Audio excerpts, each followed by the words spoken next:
दोस्तों Lucknow express highway के ऊपर एक कार जा रही थी। उस कार की पिछली सीट के ऊपर एक महिला अपने देवर के साथ बैठी हुई थी। जब कार ये थोड़ा सफर तय करती है, उसके थोड़े टाइम के बाद उस महिला का देवर उस महिला के साथ छेड़खानी चालू कर देता है। उसके बाद ये महिला भी उसका साथ देती है।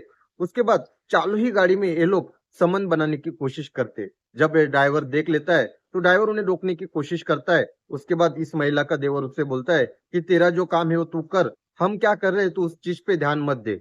उसके बाद ड्राइवर को इस बात का इतना बुरा लग जाता है कि वो इस महिला के पूरे परिवार के साथ ऐसा कुछ करता है। दोस्तों इसे सुनकर आप भी हैरान हो जाओगे, आपका दिमाग भी हिल जाएगा। दोस्तों अगर आपने अब तक हमारे YouTube चैनल भाव की बात को सब्सक्राइब नहीं किया तो प्लीज चैनल को सब्सक्राइब कर लीजिए, क्योंकि आपके सब्सक्राइब करने से और वीडियो को लाइक करने से हमें नई नई सच्ची कहानी आप तक पहुंचाने में काफी खुशी होती है और हमारा काफी हौसला बढ़ जाता है। तो प्लीज चैनल को सब्सक्राइब कर लीजिए। दोस्तों ये सच्ची कहानी है लखनऊ शहर की। लखनऊ शहर में एक महिला रहती है, उसका नाम अंजलि होता है। अंजलि की उम्र करीब 30 साल थी। अंजलि दिखने के लिए काफी खूबसूरत थी। अंजलि अपने पति, अपने देवर और अपने ससुर के साथ एक घर में रहती थी। कुछ ही दिन पहले अंजलि के पति को एक अच्छी नौकरी मिली थी, इसके लिए उसे दिल्ली जाना पड़ा था। जाते जाते वो अंजलि को बोलता है कि तुम अपना ख्याल रखना, जैसे ही दिल्ली में मेरा सब कुछ सेटलमेंट हो जाएगा मैं तुम्हें दिल्ली बुला लूंगा। उसके बाद वो ऐसा बोलकर वहां से दिल्ली चला जाता है। अब अंजलि अपने देवर आकाश और अपने ससुर रामदास के साथ में उसी घर में रहती है। जब उसके घर के पूरे काम होते थे तब अंजलि थोड़ा इंस्टाग्राम चलाया करती थी। ऐसी एक दिन अंजलि इंस्टाग्राम चला रही थी, तभी उसके सामने एक लड़के का प्रोफाइल आता है। उसे देखकर अंजलि काफी खुश हो जाती है। उसके बाद वो उसे तुरंत फ्रेंड रिक्वेस्ट भेज देती है। उसके थोड़े टाइम के बाद वो सामने वाला लड़का भी इसकी फ्रेंड रिक्वेस्ट एक्सेप्ट करता है और दोनों में बातचीत शुरू होती है। दोस्तों जिसे अंजलि ने फ्रेंड रिक्वेस्ट भेजा था वो उसी के कॉलेज में पढ़ने वाला मुकेश नाम का एक लड़का था। जब इन दोनों की बातचीत शुरू होती है उसके बाद इन दोनों में बातों का सिलसिला चालू होता है। ऐसे कुछ दिन बीत जाते हैं। उसके बाद मुकेश अंजलि को बोलता है कि मैं तुमसे मिलना चाहता हूँ। तब अंजलि उसे बोलती है कि मेरे घर में मेरे ससुर और मेरे देवर हमेशा रहते हैं, वो कभी भी मुझे अकेला छोड़कर नहीं जाते, उनके रहते हुए मैं तुम्हें कभी नहीं मिल सकती। उसके बाद मुकेश उससे बोलता है कि तुम्हारे घर पे कितने बजे सब सो जाते हैं। तब अंजलि उससे बोलती है कि 12 बजे के आसपास मेरे घर पे सब सो जाते हैं। अगर तुम्हें मिलना है तो तुम 1 बजे के आसपास आके मुझे मिल सकते हो। उसके बाद मुकेश भी इस बात के लिए एग्री हो जाता है और दूसरे दिन वो मिलने का सोचते हैं। तब दूसरे दिन अंजलि घर का सारा काम थोड़ा जल्दी जल्दी करती है और सबको थोड़ा जल्दी खाना खिला देती है। उसके बाद 12 बजे के आसपास सब लोग अपने अपने कमरे में चले जाते हैं। अब अंजलि का ससुर वो भी अपने कमरे में जाके टीवी देखता है और अंजलि का देवर जो आकाश होता है, आकाश भी अपने मोबाइल पे कुछ ना कुछ करते रहता है। उसके बाद अंजलि सबके सोने का इंतजार करती है और जब वो देख लेती है कि सब कोई सो गया है, उसके बाद अंजलि मुकेश को मैसेज करती है और अपने घर पे बुला लेती है। उसके बाद मुकेश भी अंजलि के घर पे चले जाता है। उसके बाद दोनों अंजलि के कमरे में चले जाते हैं। कमरे में जाने के बाद दोनों बातचीत करते हैं। बातचीत करने के बाद दोनों शारीरिक संबंध बना लेते हैं।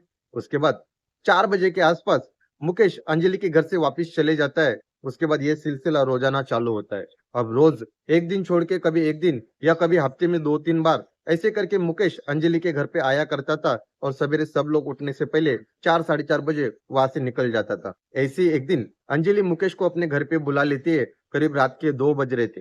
तभी मुकेश और अंजलि अपने कमरे में चले जाते हैं। उसके बाद जो वो संबंध बना रहे थे तभी वो देखती है कि घर के दरवाजे के बाहर कोई तो खड़ा है। उसके बाद जब अंजलि घर का दरवाजा खोलती है तो घर का दरवाजा खोलकर अंजलि हैरान हो जाती है। उसे लग रहा था कि उसका देवर कब का सो गया है, लेकिन अंजलि का देवर उसके सामने मोबाइल लेके खड़ा था।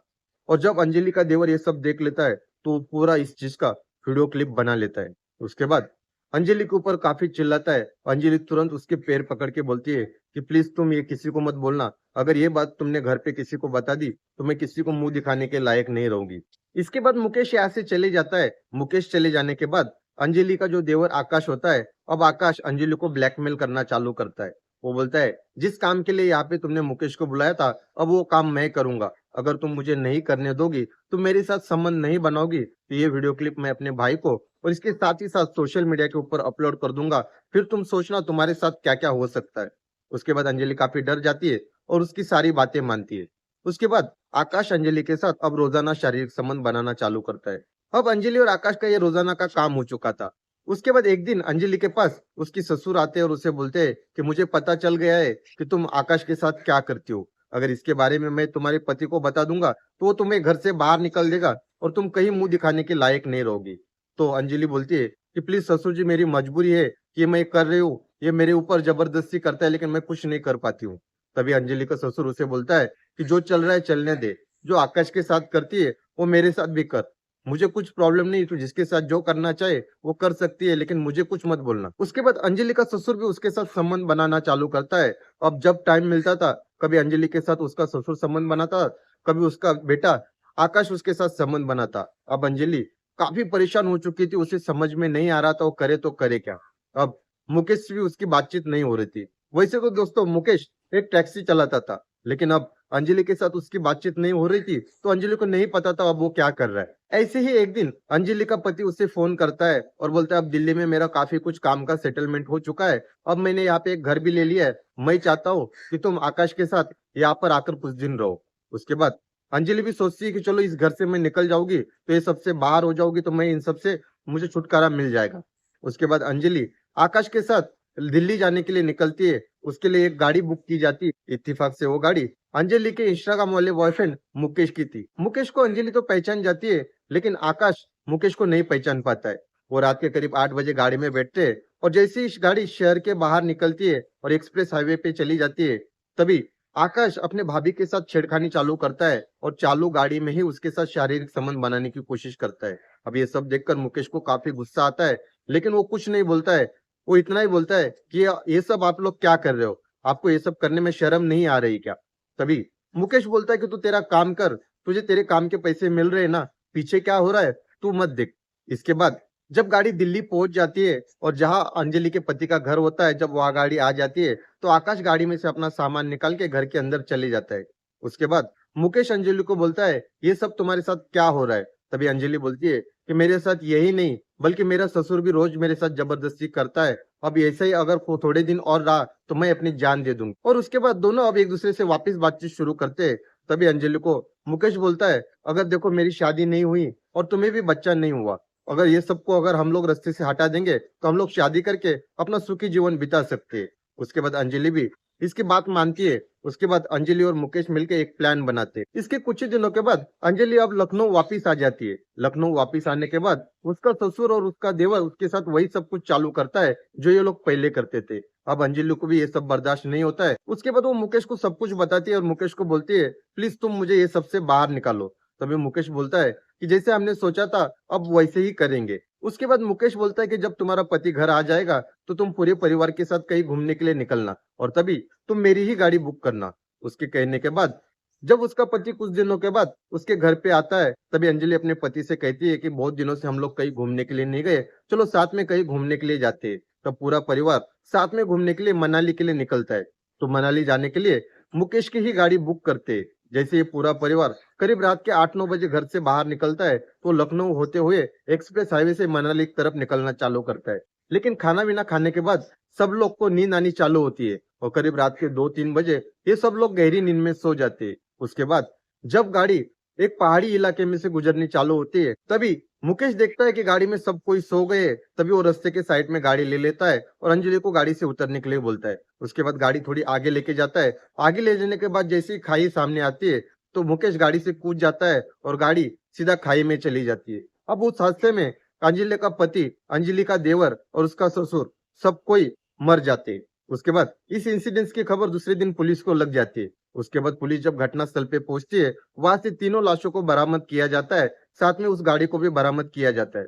उस गाड़ी के नंबर से घर का एड्रेस निकाला जाता है और जब पुलिस उस एरिया में लखनऊ में आकर उन लोगों की पूछताछ करती है, तभी उनके पड़ोसी बोलते हैं कि ये मनाली घूमने के लिए अपने पूरे परिवार के साथ निकले थे। उनके परिवार में उनकी बहू, उनका ससुर और उनके 2 बेटे थे और साथ में एक ड्राइवर भी था। तभी पुलिस बताती है कि हमें सिर्फ 3 लाशें मिली है। उसके बाद जब उन लाशों का फोटो पड़ोसियों को दिखाया जाता है, तभी पड़ोसी बताते हैं कि उनका ड्राइवर और उनकी बहू नहीं है। तभी पुलिस को ये शक होता है कि कहीं न कहीं एक कांड के पीछे उनकी बहू अंजलि और वो ड्राइवर का ही हाथ होगा। कुछ ही दिनों के बाद पुलिस मुकेश को और अंजलि को पकड़ लेते हैं। उसके बाद सारी घटना सामने आ जाती है। दोस्तों, जिस तरह अपने पति को धोखा देकर अंजलि ने मुकेश के साथ प्रेम संबंध बनाए, उसी का फायदा उसके देवर और उसके ससुर ने भी लिया। लेकिन उनके कर्मों की तो उनको सजा मिल गई, लेकिन अंजलि के पति की कोई गलती नहीं थी, उसे भी इसकी सजा भुगतनी पड़ी। दोस्तों, अब मुकेश और अंजलि के ऊपर कलम 302 के अंतर्गत हत्या का मामला दर्ज है। दोस्तों, ये कहानी सुनाने के पीछे हमारे किसी की भी भावनाओं को ठेस पहुंचाना नहीं है, बल्कि हर कहानी से आपको कुछ न कुछ सीखने के लिए मिले, हम यही चाहते हैं। दोस्तों, इसी तरह की सच्ची कहानियों के लिए हमारे यूट्यूब चैनल भाव की बात को सब्सक्राइब करें और बेल आइकन को दबाना मत भूलिए। तब तक के लिए अपना ख्याल रखिए, स्वस्थ रहिए। जय हिंद।